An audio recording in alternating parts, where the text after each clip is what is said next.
You don't belong on this property." The words rang across the front entrance with the confidence of someone who believed a uniform made him the final authority. At exactly 7:58 on a warm Monday morning, the main security gate of Brooks Dynamics stood open for hundreds of employees arriving to begin another week. Yet one man remained on the wrong side of the barrier. Nathaniel Brooks, 46 years old, dressed in a charcoal polo, faded blue jeans, and well-worn brown boots, stopped without a trace of frustration on his face. He carried only a slim overnight bag over one shoulder after landing less than an hour earlier from a business trip to Denver. There was no luxury SUV waiting for him, no executive motorcade, no assistant walking beside him, and no expensive watch announcing his status. That was exactly how Nathaniel preferred to travel whenever he wanted to see his company through ordinary eyes. The security officer folded his arms and stepped directly into Nathaniel's path. "Employee badge," he demanded. Nathaniel offered a calm smile. "I left it upstairs in my office after my last trip. You can verify me in the system." The officer barely looked at him before shaking his head. "Nice story. No badge, no entry." Nearby employees slowed their pace. Some glanced over their shoulders before continuing through the turnstiles. Others quietly watched from a distance, sensing that something uncomfortable had begun to unfold. Nathaniel remained perfectly still, his posture relaxed, as if the growing audience meant nothing at all. He had seen this look before. It was never really about an ID badge. It was the silent assumption that a black man dressed simply could not possibly belong at the headquarters of a multi-billion-dollar technology company. The officer reached toward the access panel and pressed a button that locked the pedestrian gate with a sharp metallic click. "You'll need to wait outside until someone confirms your story," he said loudly enough for nearby employees to hear. A few exchanged uncertain looks. One young analyst frowned, recognizing something about the quiet confidence in the stranger's voice, but unable to place it. Nathaniel nodded once. "Then call your supervisor." The officer let out a short laugh. "My supervisor has better things to do than deal with trespassers before 8 in the morning." The words drifted through the crisp air, carrying farther than he intended. A delivery driver paused beside the loading dock. Two interns stopped walking altogether. Somewhere above the entrance, security cameras silently recorded every second. Nathaniel lifted his eyes toward the glass headquarters tower reflecting the morning sun across dozens of floors. Thousands of people inside were already beginning meetings, reviewing contracts, designing products, solving problems, and planning the future of a company built from an idea that had started on a borrowed folding table 22 years earlier. Yet at this very moment, the man who had created it all stood outside its front gate while strangers debated whether he belonged there. Nathaniel slowly set his overnight bag on the sidewalk, folded his hands in front of him, and spoke with the same measured tone he used in board meetings worth hundreds of millions of dollars. "I'm giving you one opportunity to verify my identity through your own system," he said. "After that, what happens next will no longer be my decision." The officer smirked, convinced he was listening to another empty threat, and reached for the radio clipped to his shoulder as more curious eyes quietly turned toward the gate.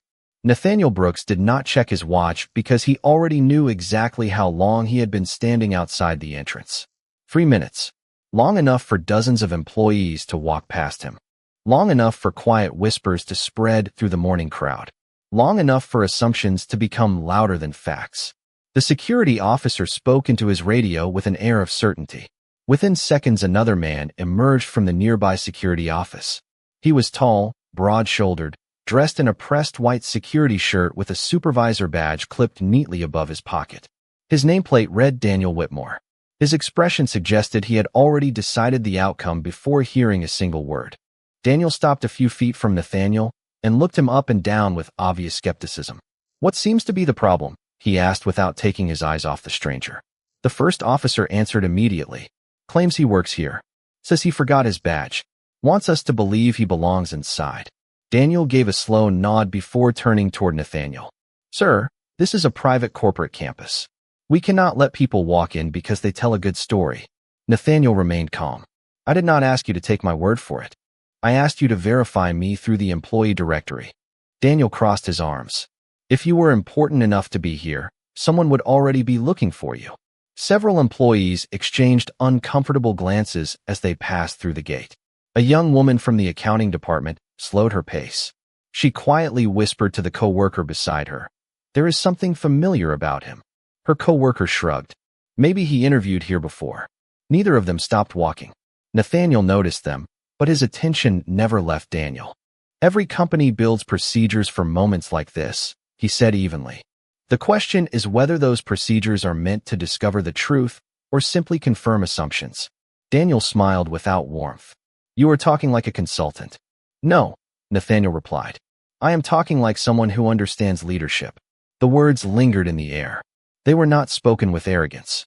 They carried the quiet confidence of a man who had repeated difficult truths for decades. Daniel ignored them and pulled out a tablet connected to the visitor registration system. He entered only a few details before shaking his head. No appointment. No visitor request. No temporary access authorization. That is enough for me. Nathaniel looked toward the headquarters tower once more, its mirrored windows glowing beneath the rising morning sun. Every floor represented years of sacrifice, impossible decisions, sleepless nights, and promises kept to thousands of employees who trusted the company with their futures. None of those memories appeared on the screen Daniel was holding. All he saw was an ordinary black man wearing jeans and carrying a travel bag. A delivery driver rolled a cart toward the loading entrance before stopping to watch. Two interns stood near the bicycle racks pretending to check their phones while quietly listening. The atmosphere outside the gate had changed. It no longer felt like an ordinary security check. It felt like an invisible line had been drawn between appearance and truth. Nathaniel finally spoke again, his voice as steady as ever. "Run the executive employee directory instead of the visitor database." Daniel let out a short laugh and shook his head. "Nice try. Executive records are restricted." Nathaniel nodded once. "Exactly." For the first time that morning, uncertainty flickered across the faces of the people standing nearby, but Daniel dismissed it just as quickly. "You are staying outside this gate," he said firmly. "Until someone proves otherwise, you do not belong here." Daniel Whitmore lifted his radio again, his voice carrying across the entrance with practiced confidence. "Control, flag this individual as an unauthorized person at the north gate until further notice." The response came back almost instantly. "Copy that." A small red notification appeared on the security monitor inside the guard station. One of the younger officers glanced at the screen, then back at Nathaniel with growing curiosity. "Should I search the employee database one more time?" he asked quietly. Daniel answered before anyone else could speak. "No, we already know what this is." Nathaniel studied the supervisor without anger. He had spent decades learning that the loudest certainty often belonged to the people who had checked the fewest facts. "You keep reaching conclusions," he said calmly. "You have not reached for the evidence once." Daniel stepped closer, keeping a professional distance, but making sure everyone nearby could hear him. "Evidence starts with appearances.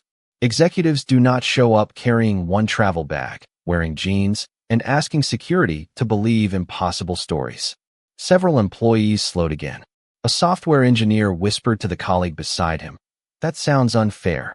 His coworker shrugged uneasily. "Maybe, but security has rules." Nathaniel nodded slightly, as though he had expected exactly that response. "Rules exist to protect people," he replied, "not to replace judgment."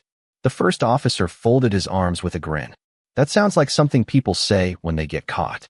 A few uncomfortable laughs drifted through the crowd, but they faded almost as quickly as they appeared. Something about Nathaniel's steady voice refused to match the picture security was trying to paint. Near the employee entrance, a young woman wearing an information technology badge stopped completely. Her name was Emily Parker, a first-year systems analyst who had joined Brooks Dynamics only 6 months earlier. She looked carefully at Nathaniel before glancing toward the headquarters building. "Supervisor," she said cautiously, "should we at least verify his name through human resources?" Daniel looked at her with visible annoyance. "This is a security matter, Miss Parker. Keep moving. You are going to be late for work." Emily hesitated. "I understand, but verification takes less than a minute." Daniel's expression hardened. "Did I ask for your opinion?" Emily lowered her eyes, but did not immediately walk away. Nathaniel noticed her quiet courage and offered a small, appreciative smile before returning his attention to Daniel. The morning air felt heavier now. More employees had begun watching from the sidewalks instead of entering the building. Conversations stopped whenever Daniel raised his voice. The atmosphere no longer resembled a routine access check. It resembled a public test of authority. Daniel reached toward the access terminal and pressed another command. The steel gate locked with another sharp click, followed by a flashing red indicator above the entrance. "Now there is no confusion," he declared. "Nobody is opening this gate for you." Nathaniel looked briefly at the locked entrance before meeting Daniel's eyes again. "Interesting choice," he said. "You have just locked the front gate of this company without knowing who you locked out." Daniel smirked confidently. "I know exactly who I locked out." Nathaniel answered with the same measured tone that had never changed since sunrise. "No, you only know who you decided I was." The silence that followed spread farther than any raised voice could have reached, and for the first time that morning, several employees began wondering whether the biggest security failure at Brooks Dynamics was not standing outside the gate, but wearing a supervisor badge inside it. Emily Parker remained where she was for another second before quietly stepping aside, but she did not leave. She watched Nathaniel with the uneasy feeling that she had seen his face somewhere before. Around her, employees slowed their pace even more. Morning conversations about deadlines, client meetings, and software releases faded into whispers about the stranger standing outside the gate. Nathaniel noticed the growing crowd, yet his expression never changed. He had learned long ago that calm often revealed more than confrontation ever could. Daniel Whitmore looked around and seemed pleased that the attention had shifted toward him. In his mind, he was demonstrating strength. "This company has security standards for a reason," he announced loudly. "If we let one person make up stories, everyone will expect special treatment." Nathaniel answered without raising his voice. "Following procedure is important. Ignoring available facts is not procedure. It is a choice." Daniel folded his arms again. "You have had several opportunities to leave peacefully." Nathaniel nodded. "And you have had several opportunities to verify my identity. We have both made decisions this morning." The first security officer laughed under his breath. "He really believes somebody important is going to come rescue him." Nathaniel looked directly at him. "I am not waiting for anyone to rescue me." Those words settled over the entrance with surprising weight. Nearby employees exchanged uncertain glances. A maintenance technician quietly muttered, "Why does he sound like he knows something we do not?" Another employee answered, "Because he has not changed his story once." Daniel reached into his pocket and removed a small notepad. "Last chance," he said. "Give me your full name so I can file an incident report before local authorities are contacted." Nathaniel replied immediately, "Nathaniel Brooks." Daniel wrote the name without any visible reaction. Date of birth. Nathaniel provided it. Current address? Nathaniel answered that as well. Daniel closed the notepad with a satisfied look. "None of that proves anything." Nathaniel tilted his head slightly. "It proves you finally asked a question instead of making an assumption." Several people nearby lowered their eyes, recognizing the truth in the remark. Emily could no longer stay silent. She stepped forward once more. "Supervisor, if that is really his name, Executive Human Resources could verify it in less than 60 seconds. Daniel turned sharply toward her. "Miss Parker, you have already been told to stay out of this." She took a careful breath. "I am only suggesting that we use the resources our company already has." Daniel shook his head. "Executive records are above your clearance level." Nathaniel quietly added, "They are above yours as well." For the first time, Daniel's confident smile faded for just a moment before returning. "You certainly enjoy pretending." Nathaniel looked toward the headquarters tower again. Sunlight reflected across the glass facade, illuminating the company logo that stretched proudly above the entrance. Thousands of employees trusted that name because they believed it stood for fairness, innovation, and integrity. Nathaniel had spent more than 2 decades building those values one decision at a time. Standing outside the locked gate, he wondered how many of those values had failed to reach the people responsible for protecting the front door. He slowly reached into his pocket and removed his phone. There was no hurry in his movements, no sign of frustration, only quiet certainty. Daniel noticed immediately. "Who are you calling?"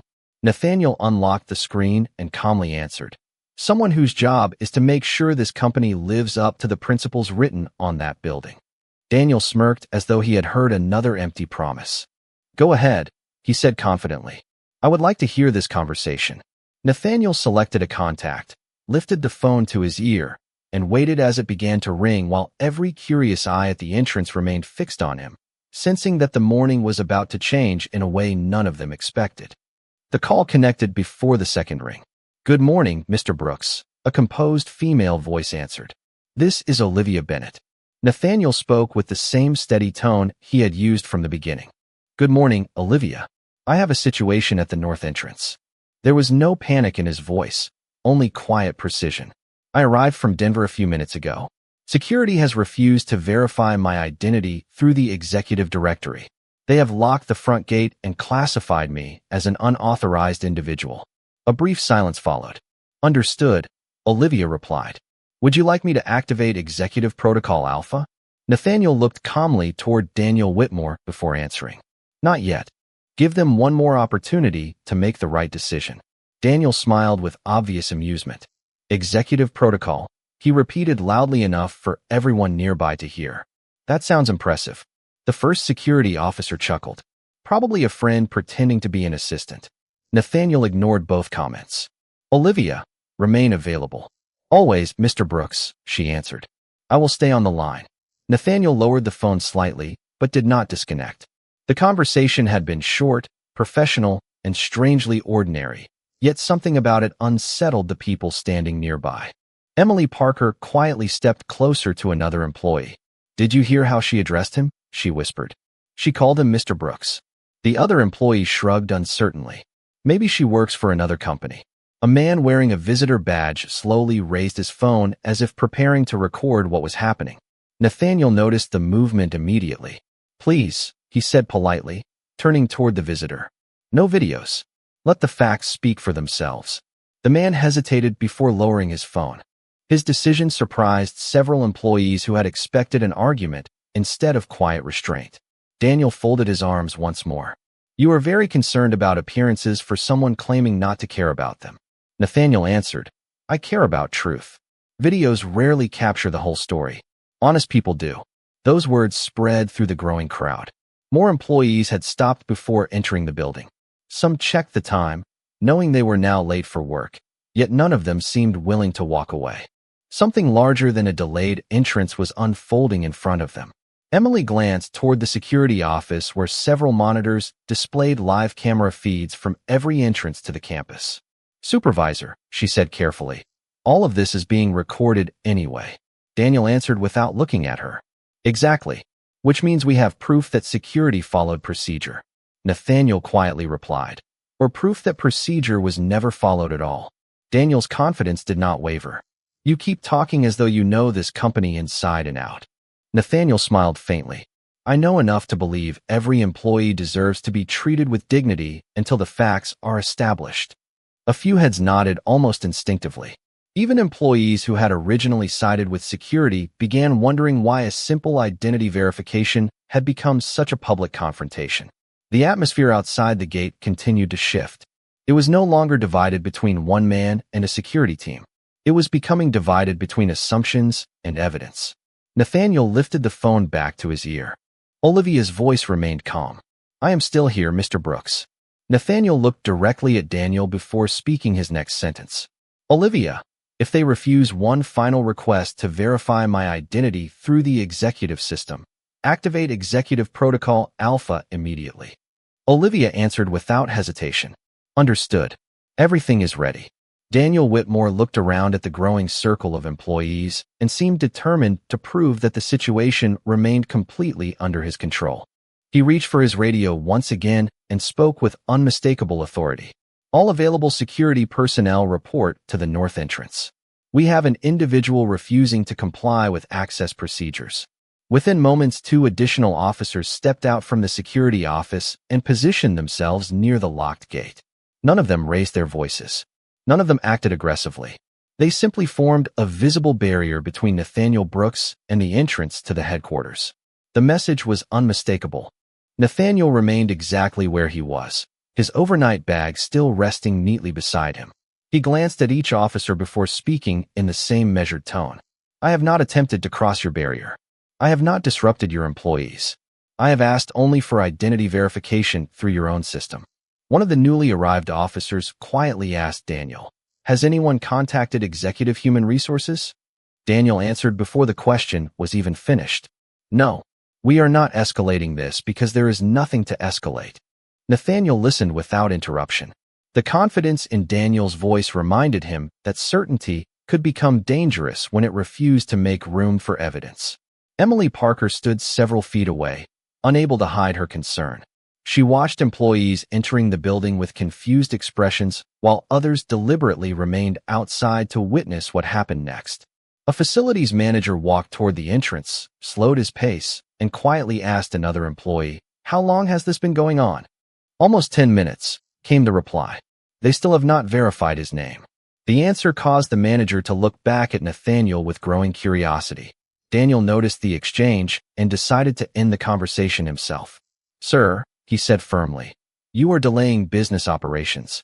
I am instructing you to leave company property until your identity can be independently confirmed." Nathaniel gently shook his head. "This is company property. That is exactly why I am asking you to use company resources." Daniel answered with visible impatience. "You have become the problem." Nathaniel's expression never changed. "No." The refusal to verify simple facts became the problem. The words landed heavily among the employees standing nearby. Even those who had originally believed security was acting appropriately began asking themselves the same question. Why had no one simply checked the executive directory? Emily quietly took one careful step forward. "Supervisor, if we are worried about security, verification would actually reduce the risk." Daniel turned toward her again. "Miss Parker, you have interrupted enough this morning." She lowered her voice, but continued anyway. "Respectfully, I believe the fastest way to resolve this is to confirm who he is." Daniel exhaled sharply and looked away, refusing to answer. Nathaniel lifted the phone back toward his ear. Olivia Bennett was still waiting. "Mr. Brooks?" she asked calmly. "Have they chosen to verify your identity?" Nathaniel watched Daniel for another long moment before replying. "No, they have chosen assumptions instead." Olivia answered immediately. "Then I recommend activating Executive Protocol Alpha now." Nathaniel nodded almost imperceptibly. "I agree." He paused only long enough to look once more at the locked gate, the silent employees, and the officers convinced they were protecting a company without recognizing the man who had built it. Then he spoke 5 quiet words that no one around him fully understood. "Olivia, activate Executive Protocol Alpha." "Confirmed," she replied without hesitation. "Protocol Alpha is now in progress." The words "Protocol Alpha is now in progress" settled into the quiet morning like distant thunder that only one person could hear. Nathaniel Brooks lowered his phone and slipped it back into his pocket without the slightest trace of satisfaction. Nothing about this moment felt like victory. It felt painfully familiar. He looked through the steel bars of the locked gate toward the headquarters tower that carried his family's name across its glass facade, and for a brief moment the voices around him faded into the background. 23 years earlier, he had stood outside another office building on the opposite side of the country, wearing his only Navy suit, freshly pressed after borrowing money for the train ride. He remembered holding a leather folder containing every recommendation he had earned through years of hard work. The security guard at that building had looked at him for barely 2 seconds before saying, "Deliveries, use the back entrance." Nathaniel had politely explained that he was there for a management interview. The guard laughed, glanced at his clothes one more time, and answered, "People interviewing for executive jobs do not usually look like you." Nathaniel never forgot those words. They followed him through every late night, every failed business pitch, every rejected loan application, and every impossible decision that eventually became the foundation of Brooks Dynamics. He had promised himself that if he ever built a company of his own, respect would never depend on appearance. Standing outside his own headquarters decades later, he realized promises written into company values meant very little if they never reached the people guarding the front gate. Daniel Whitmore mistook Nathaniel's silence for surrender. "Have you finally accepted that this conversation is over?" he asked. Nathaniel slowly returned his attention to the present. "No," he answered quietly. "I was remembering why conversations like this matter." Daniel shook his head dismissively. "You are making this personal." Nathaniel's expression remained composed. "It became personal the moment someone decided I did not belong before checking who I was." Several employees lowered their eyes. Emily Parker felt those words more deeply than she expected. She had joined Brooks Dynamics because every orientation session spoke about integrity, fairness, and accountability. Watching this unfold outside the front entrance felt completely disconnected from everything the company claimed to represent. A senior engineer standing nearby quietly whispered, "He has stayed calm this entire time." Another employee nodded. "That is what worries me. Most people would have lost their temper by now." Nathaniel heard them, but offered no response. He had learned years ago that patience often exposed character more clearly than anger ever could. The locked gate still separated him from the campus, but it no longer felt like the true barrier. The real barrier stood inside the assumptions that had guided every decision made that morning. Daniel glanced confidently toward the security office. "Nothing has changed," he declared. Nathaniel looked at him with calm certainty. "You are right," he said. "Nothing inside me has changed, but everything around you already has. You simply have not noticed it yet." At that exact moment, unnoticed by nearly everyone gathered outside the entrance, several executive notification alerts quietly began appearing across secure company systems, and the countdown that Olivia Bennett had just initiated continued moving forward with perfect precision. Inside the headquarters, Executive Protocol Alpha moved through the company faster than any rumor ever could. It did not arrive with flashing lights or loud announcements. It appeared as a secure priority notification on the screens of the Chief Operating Officer, the General Counsel, the Executive Vice President of Human Resources, the Director of Corporate Security, and the Internal Compliance Office. The message was brief. Executive Protocol Alpha activated by Nathaniel Brooks. Immediate response required. Preserve all security recordings.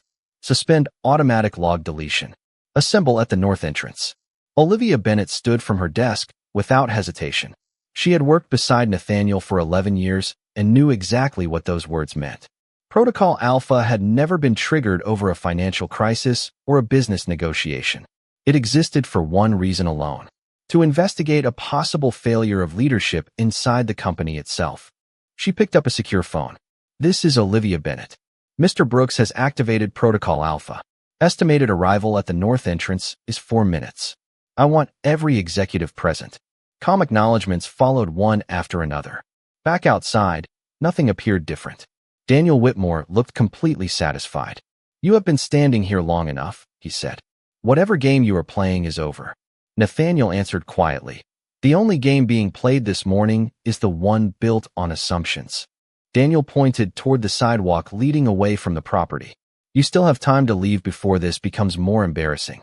Nathaniel looked at the company logo above the entrance and smiled faintly. "Embarrassment depends on who owns the truth." Emily Parker noticed movement through the glass lobby doors. Several people inside the building had stopped walking and were checking messages on their phones.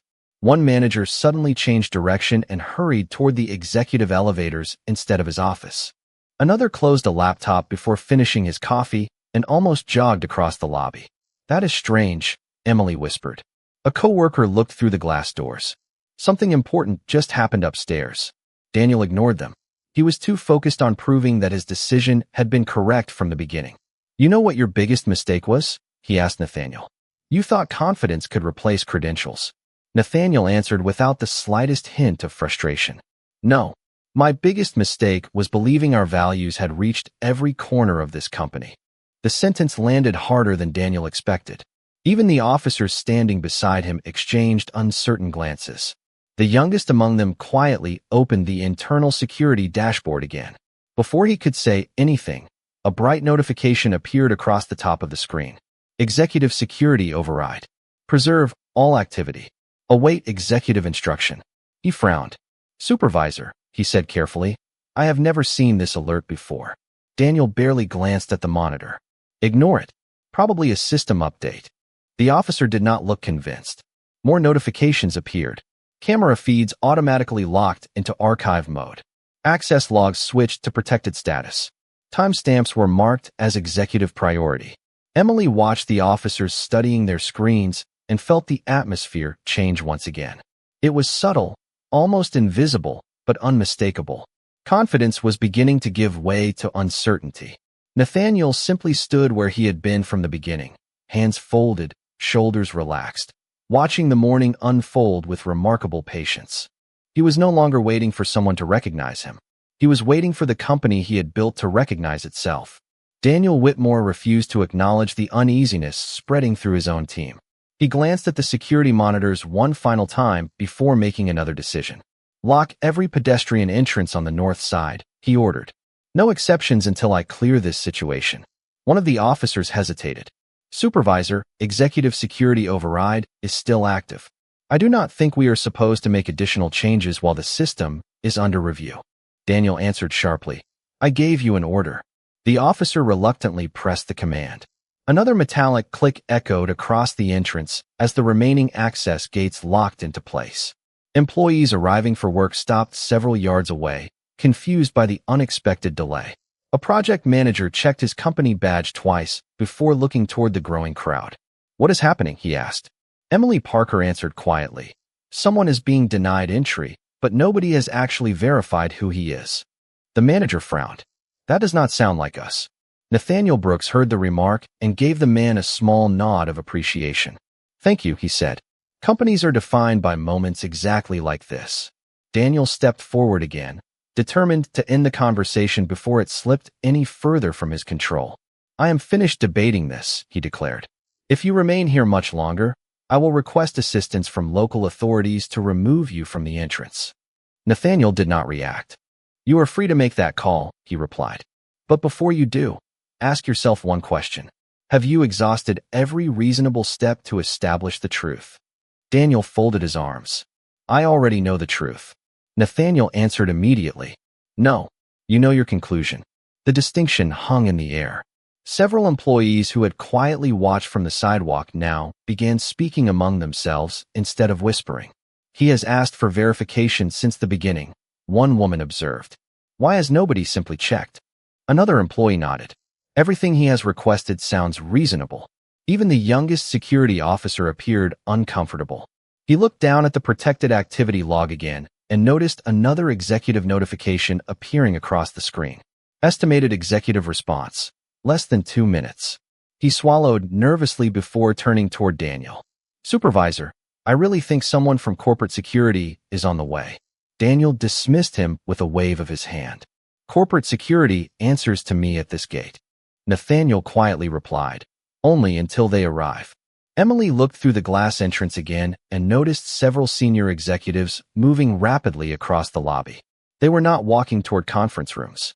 They were heading directly for the front doors. One carried a tablet. Another held a secure company phone pressed to his ear. None of them looked relaxed. Emily felt her heartbeat quicken. Something extraordinary was approaching. Daniel remained convinced he had already won. "When this is over," he said to Nathaniel, "you are going to realize confidence is not a substitute for authority." Nathaniel smiled for the first time that morning, not with satisfaction, but with quiet certainty born from years of leadership. "Authority is never something you announce," he said. "It is something other people recognize." Before Daniel could respond, the revolving doors of the headquarters began turning rapidly as several members of the executive leadership team stepped into the morning sunlight with unmistakable urgency, their eyes searching the crowd until they found the man standing calmly outside the locked gate. The moment the revolving doors opened, the atmosphere outside the headquarters shifted without a single word being spoken. 5 senior executives moved across the plaza with unmistakable purpose, their pace calm but urgent. At the center was Chief Operating Officer Rebecca Lawson. Beside her walked General Counsel Michael Turner, Executive Vice President of Human Resources Angela Brooks, Director of Corporate Security Thomas Reed, and Olivia Bennett, still holding the secure company phone. None of them looked toward Daniel Whitmore first. None of them acknowledged the gathering crowd. Every pair of eyes went directly to Nathaniel Brooks. Olivia reached him before anyone else and offered a respectful smile. "Good morning, Mr. Brooks. I am sorry you were kept waiting." Rebecca Lawson nodded immediately afterward. "Good morning, sir." Michael Turner extended his hand. "Welcome back, Mr. Brooks." Angela Brooks spoke with visible concern. "We came as quickly as we could." The entire entrance fell silent. Employees who had been whispering only seconds earlier stopped speaking altogether. The youngest security officer slowly lowered the tablet in his hands. Emily Parker stared in complete disbelief. Daniel Whitmore remained frozen where he stood, his confident expression disappearing almost instantly. He looked from one executive to another, as if waiting for someone to explain what he was seeing. Nathaniel shook each hand politely before speaking. "Thank you for coming so quickly," Olivia answered. "Executive Protocol Alpha required an immediate response." Nathaniel gave a small nod. "I appreciate everyone's professionalism." Daniel finally found his voice. "Wait, you know this man?" Thomas Reed turned toward him with visible confusion. "Know him," he repeated. "Daniel, this is Nathaniel Brooks." Daniel blinked. "The Nathaniel Brooks?" Rebecca Lawson answered before anyone else could. "Founder, Chief Executive Officer, and Chairman of Brooks Dynamics." The words seemed to drain every remaining sound from the plaza. Several employees instinctively looked up at the company logo above the building, and then back at the man who had been standing patiently outside the locked gate for nearly 20 minutes. Emily quietly covered her mouth in disbelief.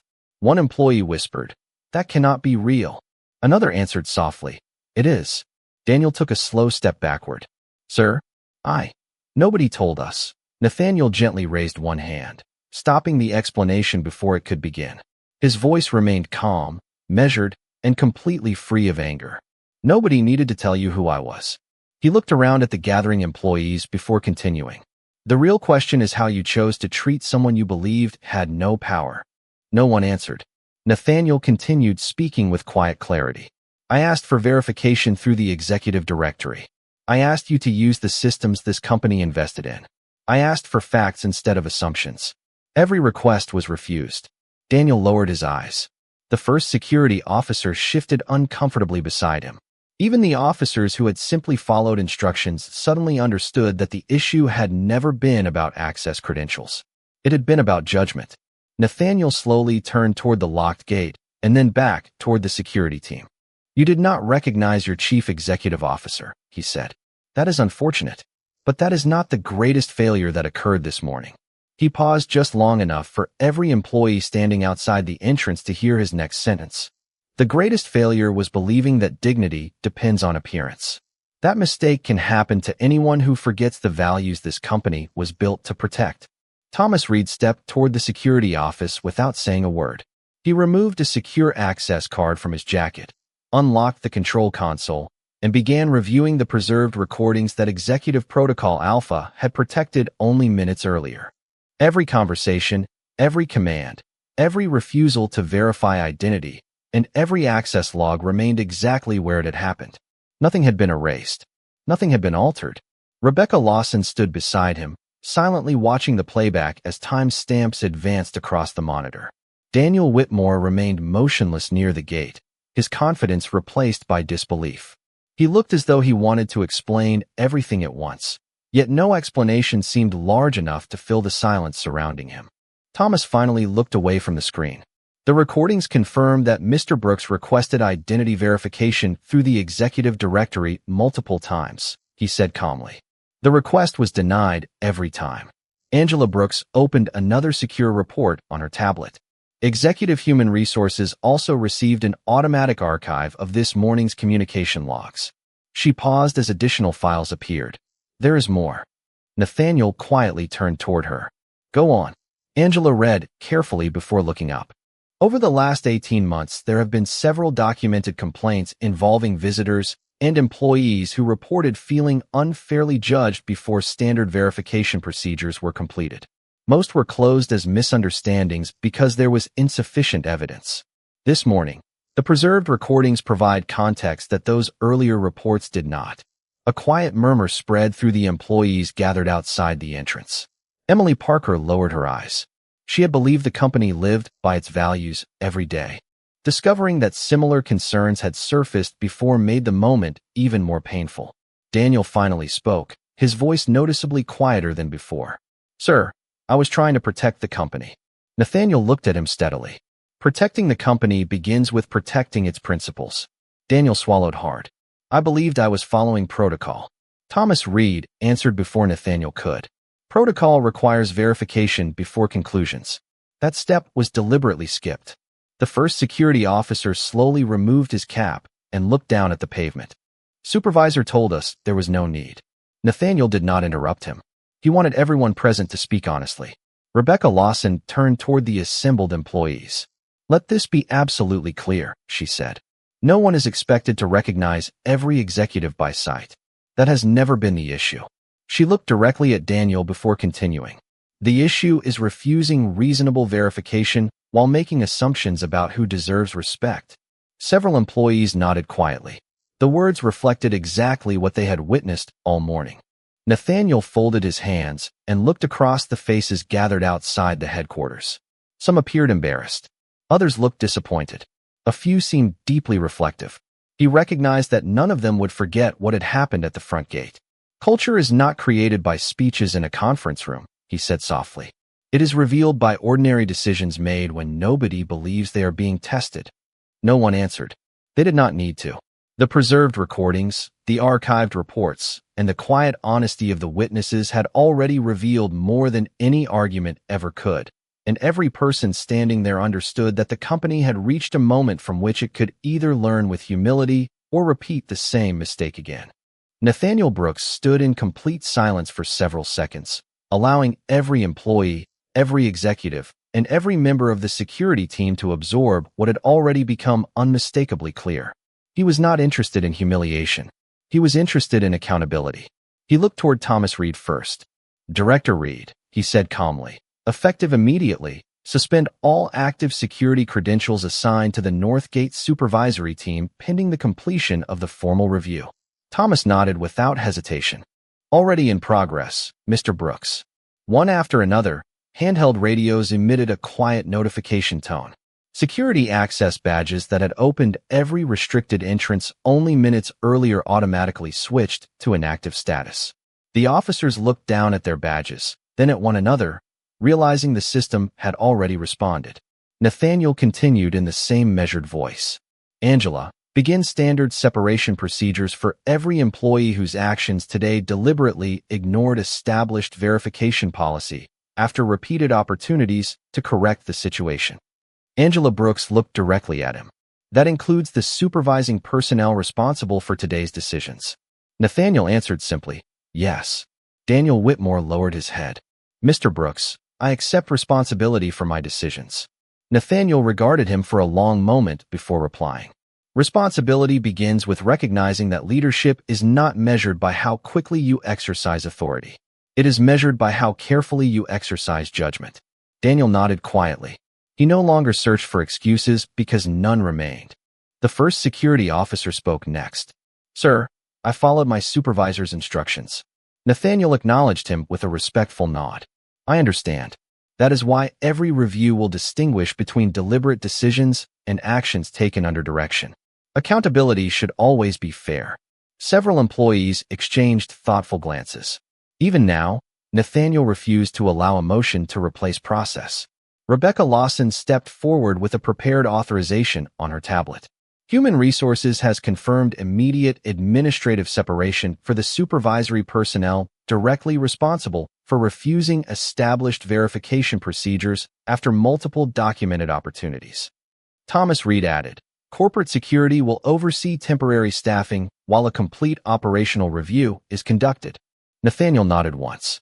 Good. Every employee deserves a workplace where procedures protect dignity as well as safety. Emily Parker watched quietly from the edge of the gathering. Nathaniel noticed her and motioned for her to step forward. She looked surprised but complied. Miss Parker, he said warmly. You asked for verification when remaining silent would have been easier. Thank you. Emily lowered her eyes. I only believed we should check the facts before reaching conclusions. Nathaniel smiled gently. That belief is exactly how trust is built. Around them, employees began applauding softly. The applause spread naturally across the entrance until nearly everyone present had joined in. It was not applause for anyone losing a position. It was recognition that fairness had finally been placed above assumptions. Nathaniel slowly picked up the overnight bag that had rested beside him since sunrise. The locked gate was opened without ceremony. No dramatic announcement followed. No celebration interrupted the quiet dignity of the moment. Nathaniel walked through the entrance at an unhurried pace, greeting employees with the same calm smile he had worn before the first security officer had ever spoken to him. Behind him, the company continued moving forward. But everyone who had witnessed that morning understood that Brooks Dynamics had not simply corrected a personnel decision. It had reaffirmed the principles upon which it had been built, proving that real leadership protects people not by assuming who belongs, but by ensuring every person is treated with fairness before any judgment is ever made. Nathaniel Brooks paused just inside the entrance and slowly turned back toward the north gate. The morning rush had resumed, yet no one hurried past him now. Employees who had entered the campus without a second thought only minutes earlier stood quietly, reflecting on everything they had witnessed. The steel gate that had seemed so powerful at sunrise now looked like nothing more than ordinary metal. It had never possessed the ability to decide who belonged. It had only revealed the decisions of the people standing beside it. Nathaniel looked across the gathering one final time before speaking. His voice remained calm, steady, and unmistakably sincere. "Every one of us will spend our lives standing at someone else's gate," he said. "Sometimes we will be the person asking for an opportunity. Other times we will be the person deciding whether to open the door. Character is revealed by what we do in that second role." The employees listened without interruption.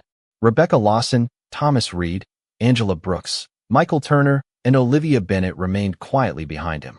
None of them attempted to add another word because they understood that the lesson no longer belonged to the executive team. It belonged to everyone who had watched assumptions become stronger than evidence. Nathaniel continued walking toward the lobby before stopping once more beside Emily Parker. "Never lose the courage to ask for verification," he told her. "Organizations become stronger when people respectfully question conclusions that have not yet been supported by facts." Emily smiled with quiet gratitude. "I will remember that, Mr. Brooks." Nathaniel nodded and entered the headquarters for the first time that morning.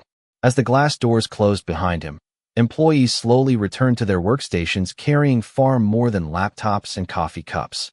They carried a story that would be repeated in conference rooms, training sessions, and conversations with future employees for years to come. It would not be remembered because the chief executive officer had been denied entry to his own company. It would be remembered because an ordinary morning exposed an extraordinary truth. Policies alone cannot build trust. Buildings cannot create culture. Titles cannot guarantee wisdom. Every one of those things depends upon the daily choices made by ordinary people. Later that afternoon, Brooks Dynamics announced a company-wide review of security training, verification procedures, and leadership development programs. New standards emphasized respectful communication, objective verification, and accountability at every level of the organization. The changes were not introduced because one executive had experienced an inconvenience. They were introduced because every employee deserved a workplace where fairness came before assumptions and dignity came before appearances. As evening sunlight reflected across the headquarters windows, Nathaniel stood alone in his office looking down at the same north gate where the day had begun. He did not feel anger. He did not feel satisfaction. He felt responsibility. He understood that leadership was not about proving who held authority. It was about ensuring that no one else would have to stand outside the gate wondering whether they would be judged before they were known. The gate had opened hours earlier, but the real lesson had nothing to do with access. It was about perspective. Doors can always be unlocked. Systems can always be corrected. Procedures can always be improved.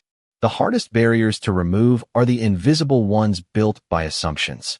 Those disappear only when people choose truth over appearances, humility over certainty, and respect over prejudice. Nathaniel smiled quietly before turning off the lights in his office, knowing that the strongest companies are not remembered for the size of their headquarters or the value of their contracts. They are remembered for the way they treat people when no one believes they are being watched.